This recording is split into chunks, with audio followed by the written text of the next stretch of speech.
Okay. Tom, why don't you take it away? Sure. Emma, thank you for making time for us today. We appreciate it very much. My pleasure.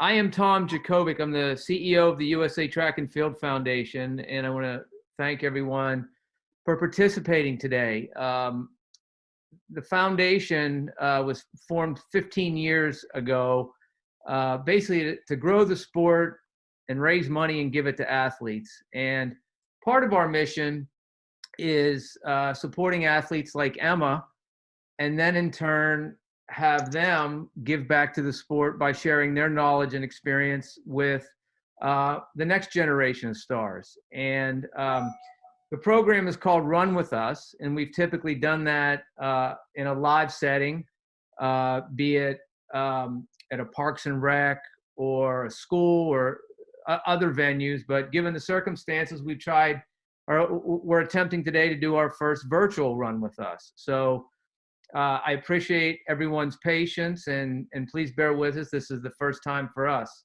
A little more about the foundation. We really exist through the generosity of fans of track and field. We've been very fortunate to have a board of directors that has a level of passion that I've not seen in any other sport. I work for the Olympic Committee and raise money for all 48 sports, and there's nothing out there like the USATF Foundation support they give athletes at track and field. We're very lucky, and really at the forefront of that is our board directors, and these are people that have a background in track and field or a love for the sport and have been successful in life and business. And one of those people is our friend, Coach Dugard here. And Marty has been instrumental in, I think, growing our youth program. So much of what we do and what I think makes headlines is the support of our elite athletes. But really, I think, we get as much as supporting the next generation of stars. And Marty's been a leader for that. So with that introduction, Marty, again, thank you for bringing a crowd to us and giving us an opportunity to try virtual Run With Us. All right. Thanks, Tom. I think most of you know me, Emma, except I think Emma. I'm Coach Marty Dugard. I coach at Santa Margarita Catholic High School in Rancho Santa Margarita, California. I also write books for a living, which has allowed me to join the foundation and be amongst all my fellow track geeks. Emma Coburn, really needs no introduction if you follow American distance running. She's a Olympic bronze medalist. She is a two-time medalist at the World Championships. One of my in a lifetime of track and field and cross country and distance running, one of the greatest highlights of my entire life was being in the stadium in London in 2017 when she won the World Championship. Stunning victory. America won 1-2. Was a fantastic night. And there was not a dry eye, at least in our section, the USATF section. It was just a fantastic evening. For those of you who, Emma's also a three-time NCAA champion, eight-time U.S. champion. I think three-time Olympian, at least Emma's a two times. Two times. This was supposed to be the three-time. Next year. Yeah. Next year. So without further ado, everybody, Emma Coburn. Let's give her a virtual round of applause, everyone. All right. Well, thank you guys for having me. It's always fun to talk to, younger athletes about running and about track. And I have some great questions from you guys. So thank you for sending those. Before I kind of hop into the questions, I just want to give you a little bit of a backstory kind of on me when I was young and in high school and how I got into this sport.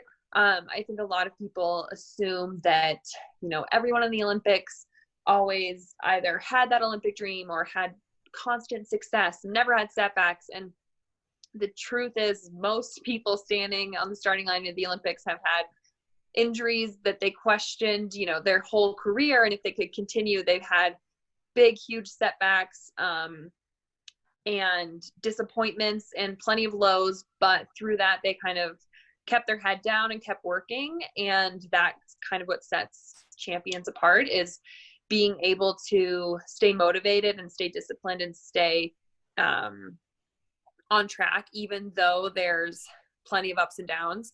So I'm from a small mountain town in Colorado, and I grew up like skiing and snowboarding and mountain biking and just playing. And then when I was in 6th grade, I signed up for track because my older brother and sisters did. But I'm from such a small town that organized sports, while I participated in all of them, it wasn't a track to go to college for scholarships. It was it was more just something you did to fill your time and something you did because it was fun. But as I got, older and started getting into my high school years, I started, winning more and more races, and the thought of failure and the fear of competing and not winning made participating in sport so scary for me, and it made me anxious, and I hated running. I didn't like anything about it. I cried on the starting line of the state cross country meet because I didn't want to be there because I was just so nervous and scared. And as time progressed, I ended up running fast enough to get recruited to go in college. And then once I started thinking of those opportunities available to me, and once I started training a little bit harder, I started slowly but surely loving running. But when I was in high school, I hated running. I considered myself a runner, but it was really, I liked going on runs, but I hated competing. It was really scary. So, if you happen to be one of those people, just keep training. And when I started training more and more, I gained more confidence. And my coach now, he always says that confidence is earned. So now when I'm training, I try and think of like, this is the type of workout or the work that I'm going to look back on and be really confident in my race. But when I was young, I really didn't have that confidence, and it really freaked me out. So if any of you have race anxiety or stress, that's super normal. And often the more you train, that anxiety and stress about competing can diminish. So I just want to touch on that before I get into some questions. And after my college career, I went to the University of Colorado, where I won 3 NCAA titles, made the Olympic team. And then after college, I am now sponsored by New Balance, and I'm a professional. So now my whole job is to just run. And it's pretty sweet. And I made the Olympic team in 2016, where I won a bronze medal. Then the next year I won the world championships and apparently made a lot of people cry. And then in 2019, this most recent world championships, I won silver. My goal for 2020 was to win another Olympic medal in Tokyo, but that will have to wait. So, Trixie, if it's okay with you, I was just there's so many questions, so I wanted to be able to just try and get all of them. Is that okay? Yeah. If you want to just go ahead and maybe mention the kid that asked it, just so they Okay. That's great. Okay, so I am going to start with a question from Kendall. Congratulations. I hear you just broke 5 minutes for the 1600. It's very exciting. My high school mile PR was 5:08. So I'm always so impressed when people are running under 5 minutes. That's fantastic. So she asked, what do you think are the most important things that I do specifically to stay injury free? So specifically, I think consistency keeps me healthy. I think when I can just run, I think if I take a lot of time off, when I come back from that, my body is really confused.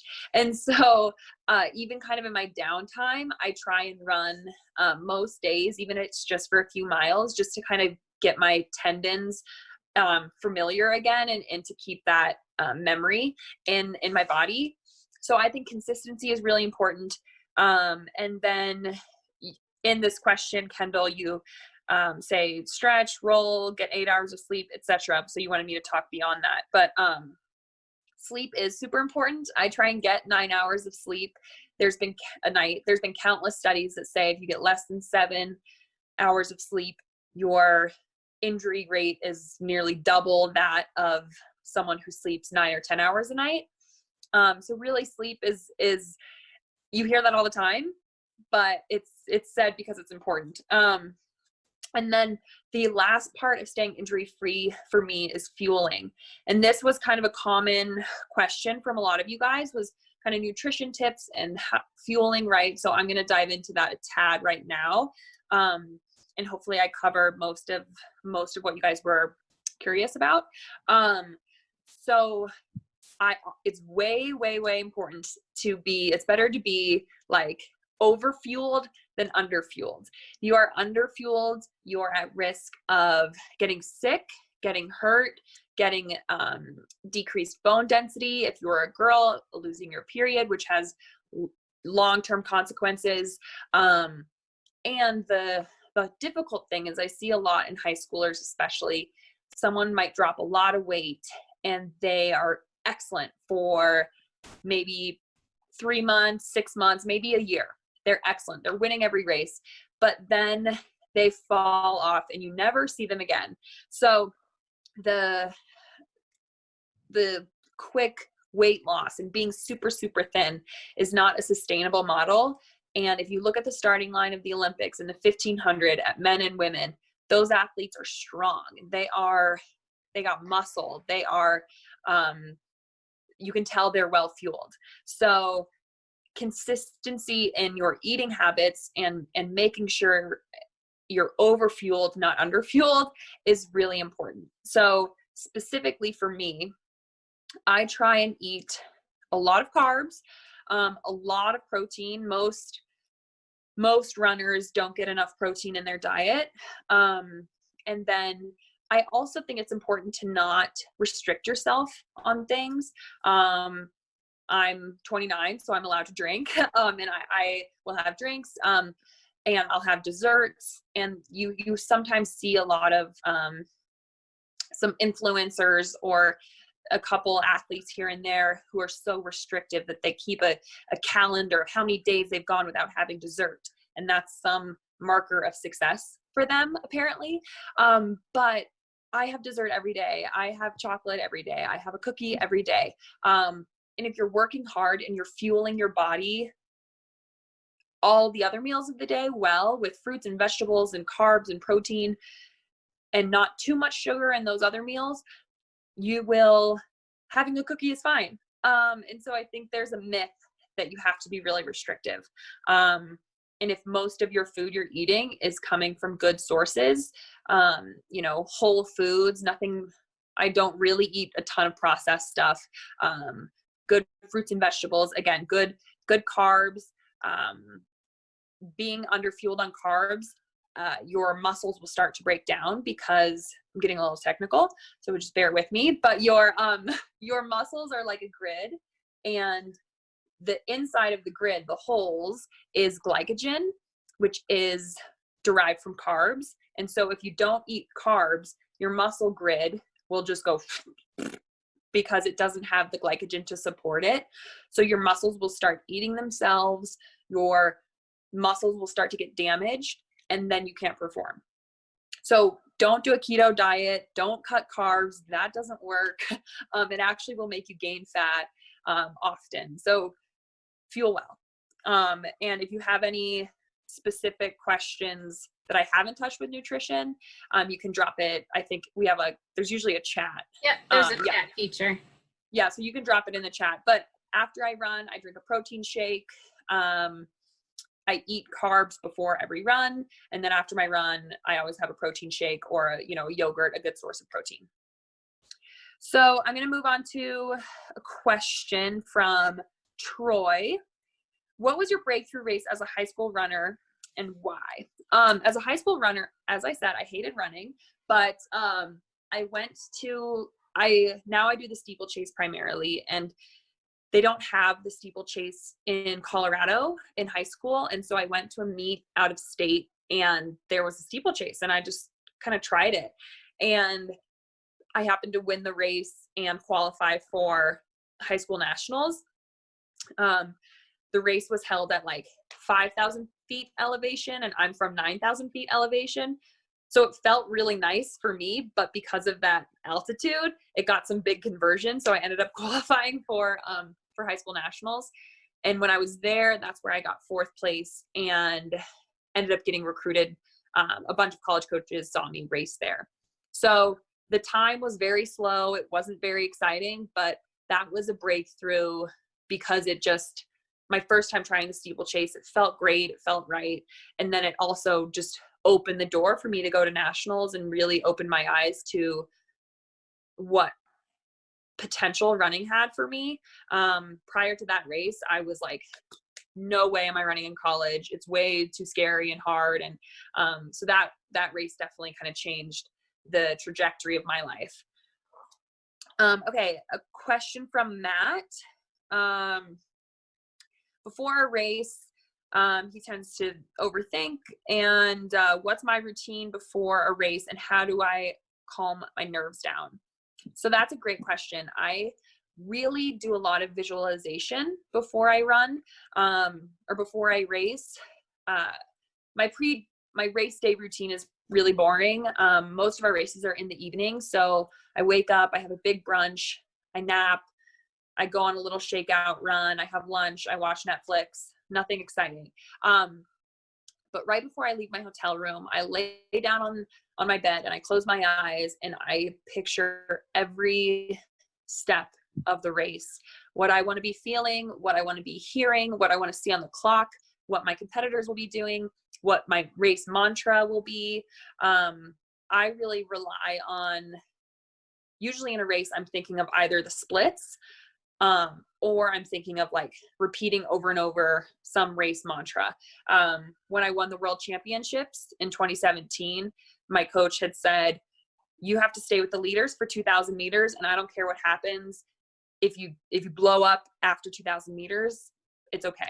So my mantra for that race was stay on it, stay on it, stay on it for the first 2,000 meters. And then kind of just, instincts take over. So before the race, before I leave my hotel room, I lie down and I visualize every moment and I visualize success. But also realistic. I'm not, every time I lay down on my bed to visualize, I'm not breaking the world record. I'm envisioning my plan that I've set out with my coach and I'm picturing it all happen. And so then I get to the track, and before I start my warm-up jog, I do that again. I close my eyes and I take deep breaths and I'm laying down and I'm picturing every moment. And I think for me, that takes away a lot of the fear because I've already kind of lived it in my head a few times.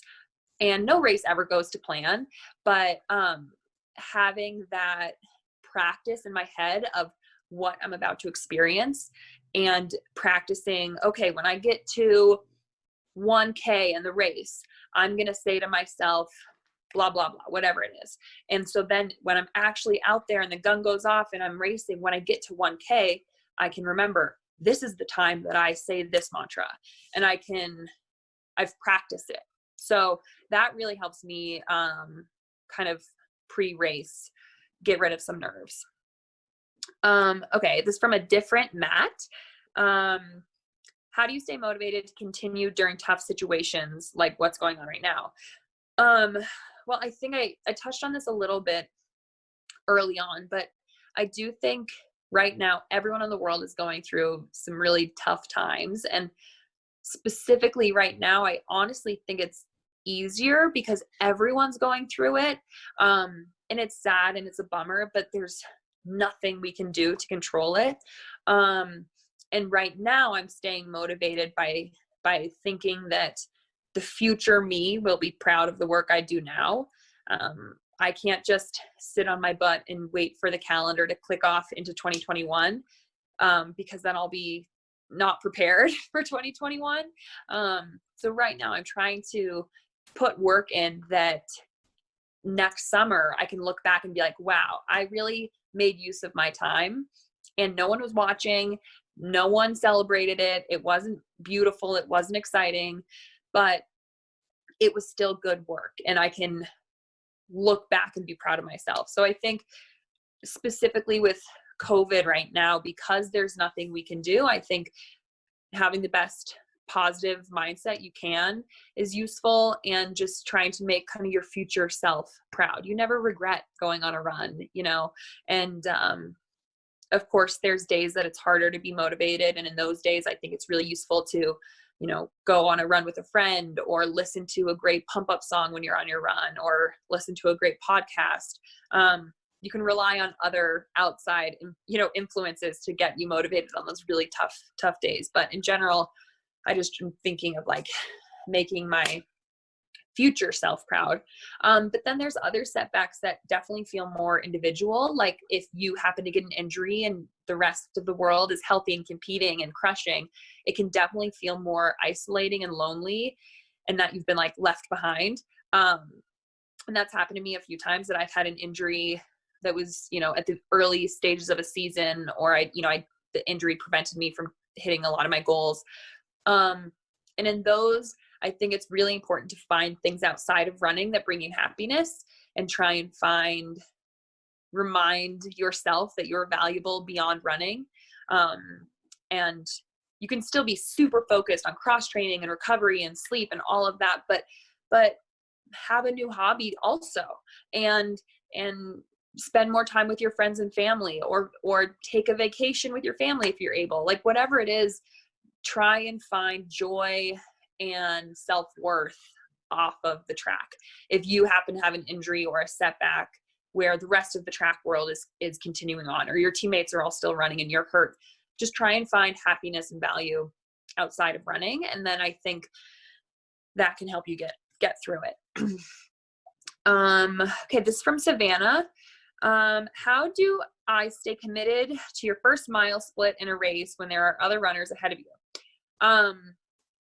It's definitely hard I think there's phases where I'm sure most of you in middle school were the best runners on your team, or the best runners you raced. And so you're used to being in the front. You're used to, being, you know, having that confidence of being in the front. And as you kind of move up the ladder, the pool of people get better and better. And so, you know, I remember my first cross country race in college being in the back of a race of 200 people and thinking like, what? This is different than me winning all the races in my small town in Colorado. And I think it's just, you know, you have to run your race and be committed to the plan that you've set forth with you and your coach, and just focus on you. I've said that, you know, I'm trying to be the best version of myself that I can be, and I can't obsess about what other people around me are doing. I think that can be kind of unhealthy. And the saying is, comparison is the thief of joy. That if you're constantly comparing to what other runners are doing, or your rival school, what they're doing, you kind of lose happiness and satisfaction of your own achievements. So just commit to your first mile split by just not worrying about what other people say or what other people are doing. Often if my coach assigns me kind of a scary pace early on in a race, I just am like, all right, well, there's no option. I have to do it. That's what the rules are. That's what I frame it in my head, that it's not a choice, that this is just what is going to happen, and how I feel after I hit that split. Who knows? Maybe it'll be good. Maybe it'll be bad, but that's just the mission, and I'm here to go after it. And it doesn't matter if there's 30 people ahead of me or I'm in front, I'm going to achieve that mission. So just try and focus more on yourself, and don't, you know, put the blinders on. Don't worry about what other people are doing. Okay. This is from Freya. Have I ever lost motivation due to an injury? And if so, how have I gotten back to the motivation to run? So I touched on this a little bit with kind of finding joy outside of running. And to be honest, it's really easy for me to have motivation as a professional because it's my job and that's what I get paid for. So it's like, I don't have a choice. If I get injured, I have to keep motivated in my cross training because it's my job. But for people that, you know, don't have to do it as their job, I think like thinking of your team and thinking of your future goals is always really good. Again, you want to make your future self proud. So what are you doing today that in 3 months, if you're injured, what are you doing today that in 3 months you will be able to be like, oh, I'm so glad I did that. Whether that's cross training, whether that's extra rehab exercises, or whether that's kind of looking at your nutrition and sleep and seeing if there's holes there that you can fill in to try and stay healthy in the future. So just, you want to be able to look back at what you've done and be satisfied and never regret that you didn't do enough. And then like specifically, I think when I'm cross training, watching Netflix is always really useful if I'm on a bike. My college coaches always said, choose whichever cross training method makes you least miserable. So I don't like to swim. So when I'm hurt, I never swim, I bike. And when I'm on the bike, I can watch Netflix, but I have friends that hate biking. And so they swim when they're hurt. Or it's also okay to do nothing and to just take the time and rest. But then when that rest time is over, really kick it back into gear so that you can set yourself up for success in the future. Okay, this is from Parker. At what point in my running career did I decide to move from a pure distance runner to the steeplechase, and why did I make that transition? So as I said, I just randomly discovered the steeplechase and was successful there. It was the event that like felt right away. I grew up playing basketball and volleyball and skiing. And so the water jump is like approaching a layup. It's like the same footwork. And so kind of my coordination, my like eye-foot coordination was good from doing those sports.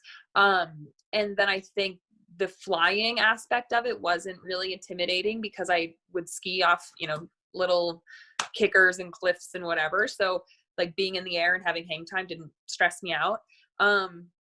So it just felt right. But I think people would be surprised. I really train like a 5K runner, or a miler. And then I just do some steeple workouts occasionally. But to train as a steeplechaser, you really are just training like a 5K runner or a miler, and then doing a couple hurdle drills, a couple flights of hurdles during the week to just get your form good. But the training is identical to a 5K or a miler. And let me see, there was another question, sorry. I'm just pulling up a last question that was there, and then I'll go back and do more questions. I just wanted to get one done from everyone. So let me just pull up, I'm sorry. One more question. Okay, this is from Caitlin. How do you prevent burnout? That's a great question. I think it affects a lot of high schoolers. I really had a lot of other interests outside of running. Like I said, I played other sports. I did 4 sports a year: cross country, volleyball, basketball, and track. And then in the summers was working and like mountain biking and playing around and stuff. So I had a lot of other interests, and then was in during the school year was like every academic club I could be a part of. And so I think I know a lot of schools now, you aren't able to participate in more than one sport.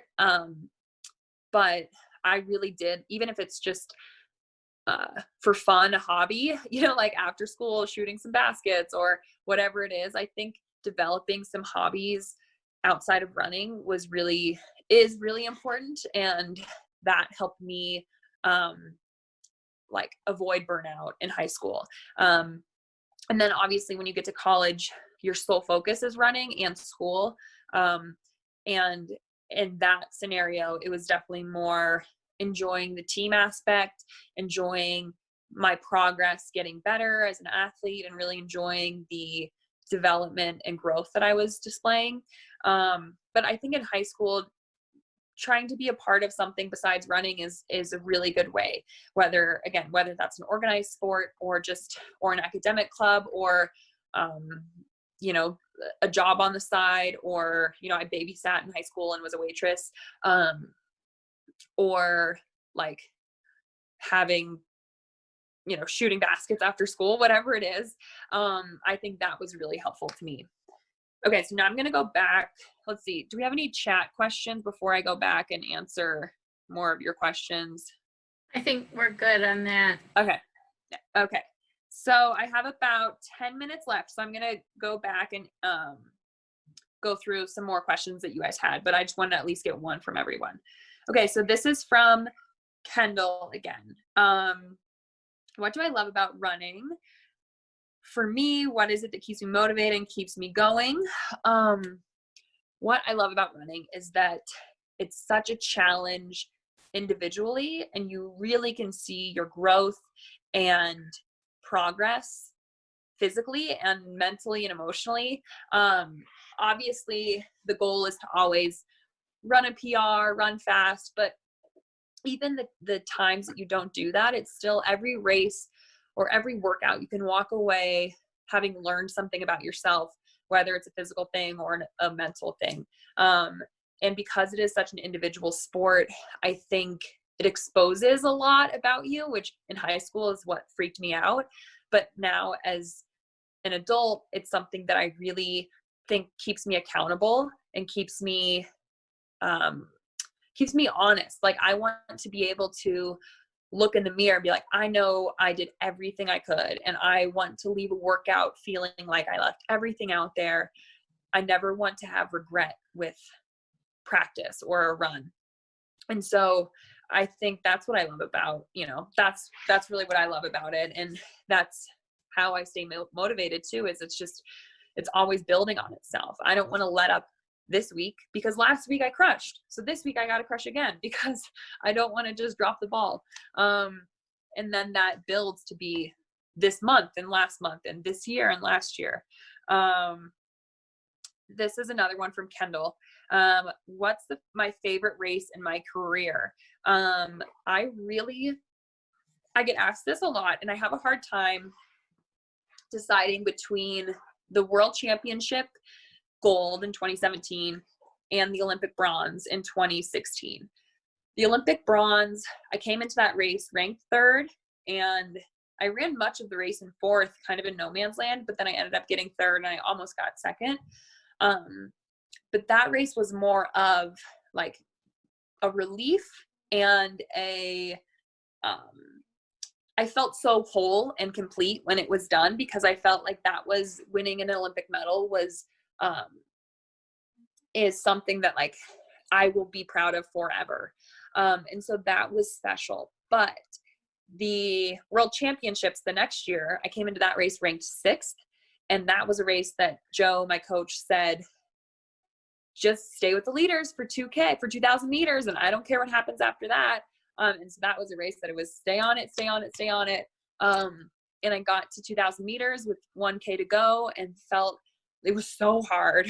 But then you start kind of getting closer and counting it down. 1K to go, 800 to go, 600 to go, 2 water jumps to go.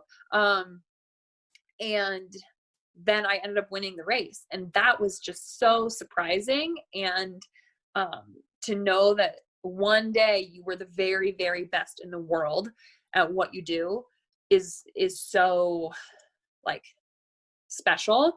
So I think that race is like slightly more my favorite than the Rio Olympic bronze, but the bronze was really, really special. Okay, I just saw a question pop up in the chat. Let me see it. Okay, why are bands so important to my warm up and cool down? And another thing, I've seen your home resistance band workout, so I spend a lot of time in the weight room. And then there were a couple questions here about strength training. And so I sell these a couple different like home workout items. I sell these like resistance bands that are small, and then I sell these bigger ones that are called power bands. And then I sell like these sliders and a mobility ball. So strength training is super, super important for me for injury prevention. And if you think about your body, you're just skeleton.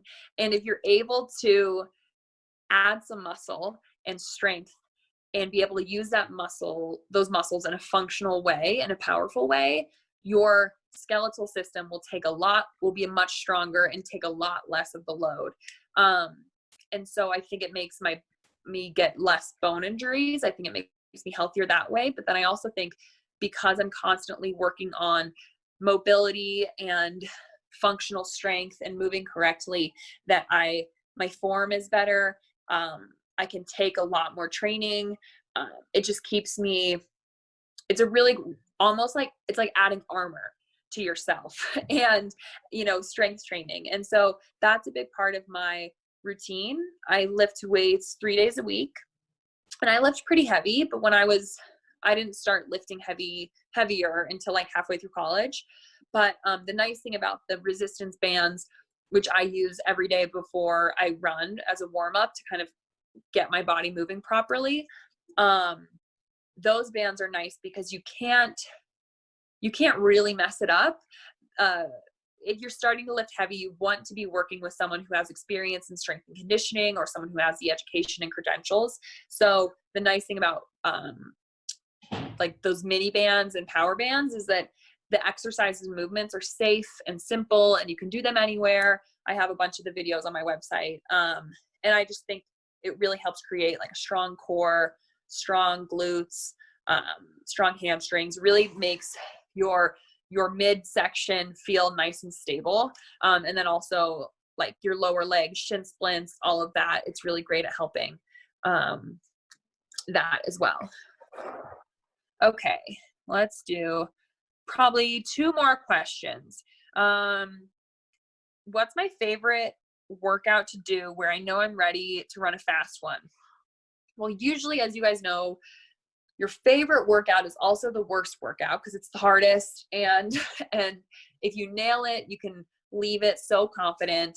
And if you struggle, you don't feel great about yourself.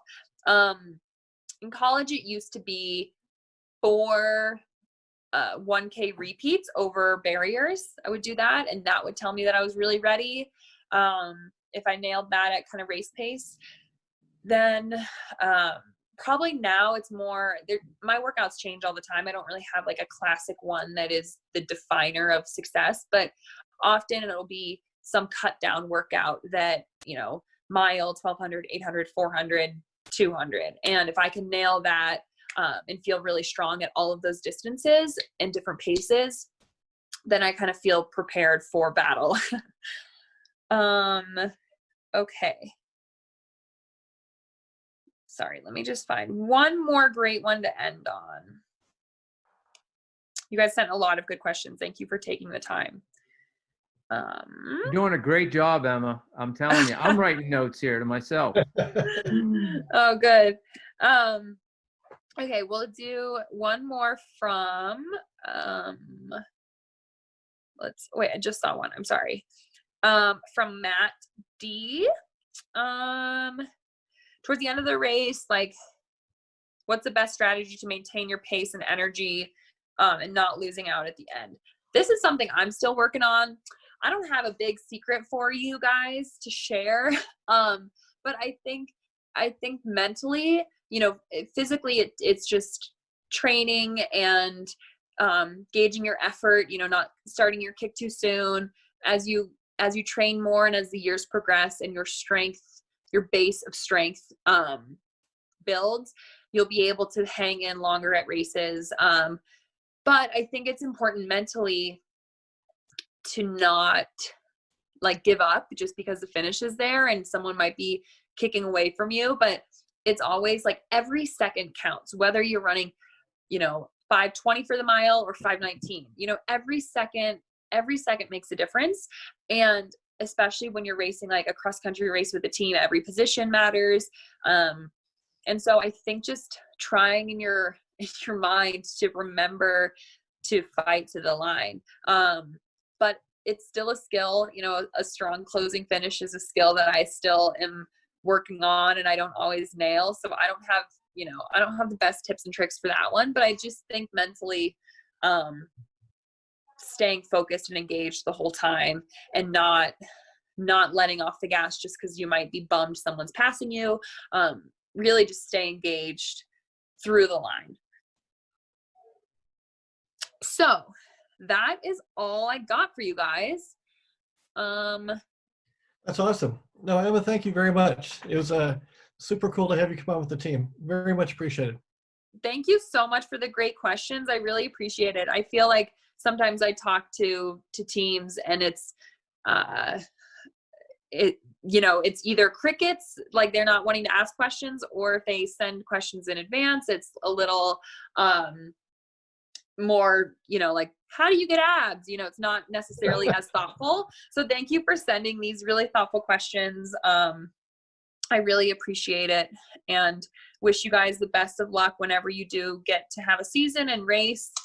But yeah, we're all in this together. So just make your future self proud and keep training.